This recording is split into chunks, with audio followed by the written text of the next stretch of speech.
talking Sam Houston Bearkats today here on Sharpen the Point. 2024, it was a 10-win season. They went 10-3, but longtime head coach, he managed their transition up to the FBS, Casey Keeler. He's gone now, and Phil Longo is going to be taking over. Keeler had a successful decade-long run with him, and now he's gone to Temple. Longo, he's going to return to his roots. He was the OC here from 2014 to 2016 under Casey Keeler, and he's long been admired for his offensive mind, specifically in the pass game during his stints at Ole Miss, North Carolina, and Wisconsin. Offensive coordinator Brad Cornelson, he's in his third season, and Zach Patterson's going to be his co-OC in his first season. You got to think Longo's really just going to be pulling the strings here, and these guys are more helping advisors in the background. And then defensive coordinator, he's going to have Freddie Autry-Lindsey. He's in his first season. He was the NC State defensive backs coach a year ago, so he kind of brings in a new life all the way through this unit. Quarterback-wise, the return of Hunter Watson is going to provide a key building block for Longo as he looks to install his offensive scheme. His mobility is going to be key for him as he adds most of his value there, as seen by his 650-yard, 9-touchdown tally a year ago. And how he improves as a passer with only 1,800 yards and 12 touchdowns last season is going to determine how well this offense operates. You got to think Longo is going to be able to improve those passing numbers, but he needs to cut down on the negative plays. He had 8 interceptions and 27 sacks a year ago. He's got to be better than that in this Longo system for it to work. Behind him, Longo managed to bring a long-term capable starter with him, with Mabry Matower from Wisconsin. You would assume that he views him as the future of this program, given his former 4-star status and having recruited him to go to Wisconsin previously. In the running back room, they lose their top 2 leading rushers in Jay Ducker. He heads to Temple with Keeler, and DJ McKinney, who's now at New Mexico. They combined for over 1,200 yards a year ago with 10 touchdowns, and that's going to sting, especially with 2 other depth pieces behind him departing as well. This room kind of leads a fully portal production-based system now at this point. They delivered by arguably upgrading on those 2, with Elijah Green from Indiana leading the way, and Xander Cheek from Mary Hardin Baylor likely playing a secondary explosive role given his smaller stature. Green will be capable of handling a full-time heavy workload with Cheek mixing in. Green's a talented player. He was at North Carolina at one point, went to Indiana. Things just didn't work out there. Pass catchers-wise, they lose 3 of the top 4 receivers. That's going to hurt, especially with the pass-based Longo system. Specifically Simeon Evans, he went to North Texas. He led the room in all categories. Noah Smith, Efe Adai, they both graduate. That just really hurts this offense. I would love this offense with those 3 specifically back in it. Top returners are going to be Cuevas, Humphreys, Michael Phoenix. They look likely to start on the outside. Humphreys was a big play threat a year ago. He had over 19 yards per catch. As we know, though, from previously, the key member of a Longo pass offense is really going to be the slot wide receiver spot. He peppered the likes of Josh Downs and Will Pauling with targets over the past few years, and that role looks to be falling upon Caleb Black. He comes in from Arizona State. He's going to be one to watch to begin the season, as he could be a very useful DFS option when we get into those situations of Sam Houston being on the schedule. Along the offensive line, 3 starters returning is very nice. You get Colt Dietrich back, Rhett Larson, and James Dawn. I expect a returning depth piece also to assume a 4th spot along that line. The biggest competition currently looks to be at center, where Ethan Hagler entered the portal and his backup graduated. That's going to leave 2 transfers to me to battle it out. Zamarion Bryan from Kilgore College and Peyton McDonald from Iowa Western Community College. They figure to be in a competition for that center spot. I think Bryan's going to be the leader in the clubhouse there. They will need to do a much better job this season, though, protecting the passer. As we mentioned, Watson just got peppered in the backfield a year ago whenever he dropped back to throw a ball. Along the D-line, it's an absolute bloodbath. They have 11 guys gone, and two, including the top pass rushers. And Chris Murray, he heads to Auburn. Bryceon Hayes goes to North Texas.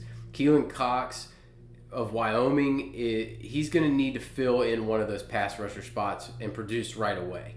Big bodies of A.J. Sargent, he comes from Tarleton State, and Zaqui Lawton, he comes from West Virginia. They're going to man the middle.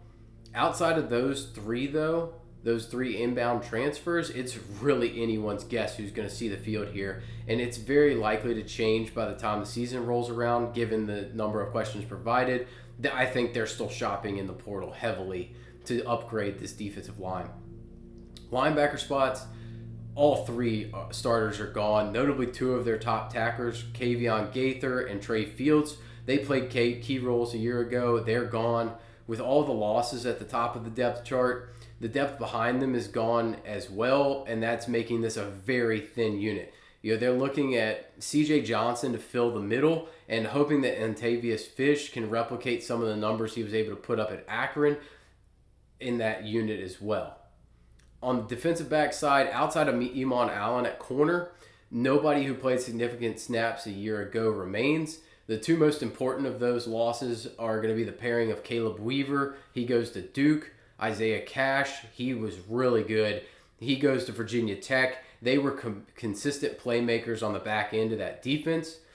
And like most of the roster, it's going to fall on transfers to step right in and seize the opportunity. Jace Arnold comes from Wisconsin.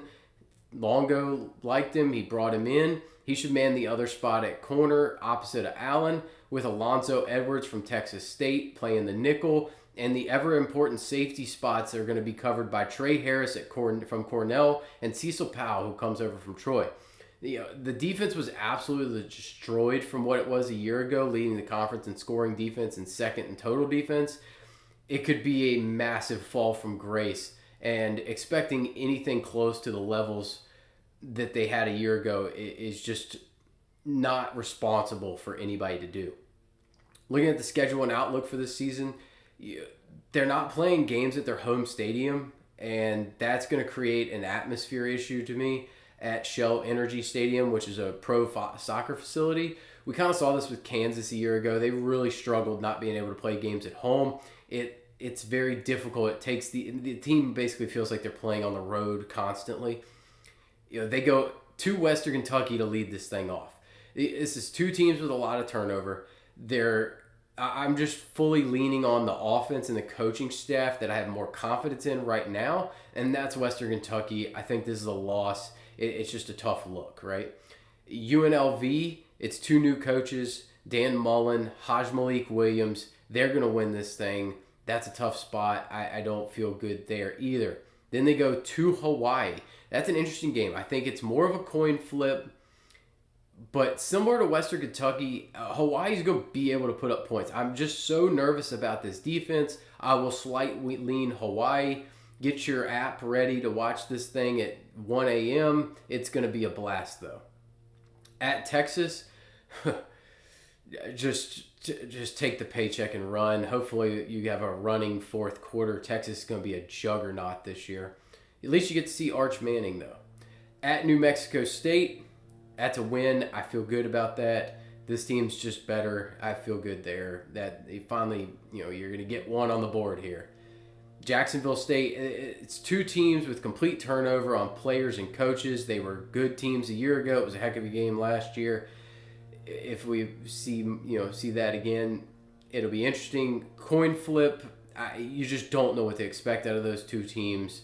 I would hesitate to project that. We're going to need to see how these teams look early in the season. UTEP, it's minorly a coin flip. I will lean win. I think UTEP is going to be slightly better than they were a year ago. This team's definitely worse than it was a year ago. I still lean win, though. I don't think UTEP's quite there yet. At Louisiana Tech, win. I feel good there. They should be able to handle business that way. At Oregon State, what were the schedule makers thinking here? You have to go to Hawaii and to Oregon. Just tough travel. It's a tough place to play. Corvallis is not easy to get to. That's a loss. You don't feel good there. You filled a schedule hole for them, but man, bad choice. Delaware, that would be so much more fun of a game if Casey Keeler was still here. But you're going to win that game. Delaware, I think, is going to struggle this season, moving up. At Middle Tennessee, that's an interesting game. Like I've been saying all along, with any time I talk about Middle Tennessee, Nick Vadiato returning, I still lean win. I don't think Middle Tennessee is going to be there. And then finishing with FIU, that's a tough game. I cannot say enough good things about FIU. They look quality. I think they're better than they get credit for. If you aren't taking them serious, you should. It's a coin flip game. They're in the running. They're a top. Their odds aren't what they should be. The offense is still going to be adequate for this team. I'm just so concerned about the defense. An 0-4 start's going to be tough to swallow coming off that 10-win season. But it looks to be on the cards given the prolific offenses they have to face. If they didn't have the defensive question marks that they do, I'd feel better. But, man, they have to play 4 prolific passing offenses right out the gate. Yeah, it's just getting to that 6-win bowl eligibility threshold should be the goal of this team. And anything more is just going to be icing on the cake in Longo's first season here. So hopefully Phil Longo peppers that slot and we see some fireworks there.